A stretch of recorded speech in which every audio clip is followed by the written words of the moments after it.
দিল বলে সিপিএম হালে পানি পাবে না। কারণ সিপিএম 34 বছরে পশ্চিমবাংলায় কোনো কাজ করেনি।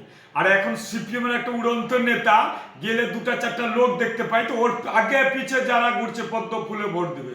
কারণ মানুষ পশ্চিমবাংলায় এবার বিজেপি চাইছে। আর ব্যক্তিগত আক্রমণ আমরা করি না, কিন্তু ও যে ভাবছে যে ওর জামানা থাকবে কিনা সেটা দেখবে, কত ভোট পায়। জামানা বাজেয়াপ্ত হবে, আজকে ডেটে লিখে রাখবো, পকেটে একটা কাগজ কলম লাগবে যে যান। ও ভাবছে এলাকায় যাচ্ছি, বুথনিতে ঘুরছি, লোকজন ঘুরছে, যত লোক আছে ওর আগে পিছে যার সঙ্গে দেখা করছে সমস্ত লোকই পশ্চিমবাংলা পরিবর্তন চাইছে। আর পশ্চিমবাংলা পরিবর্তন মানে মোদিজি, আর মোদিজি মানেই পদ্মফুল। পদ্মফুলকে ভোট দিবে। আমরা জয়ের ব্যাপারে 100% নিশ্চিত। মানিকচক বিধানসভা বিজেপির। আর সিপিএম হালে পানি পাচ্ছে না, এদিক ওদিক ঘোরাঘুরি করছে, মিথ্যা কথা বলছে। 34 বছরে উন্নয়ন করি নেই কিছু, ভুতনির জন্য আর মানিকচকের জন্য, ওটা সকলেই জানে। তো ওর ভোট নেই সিপিএম।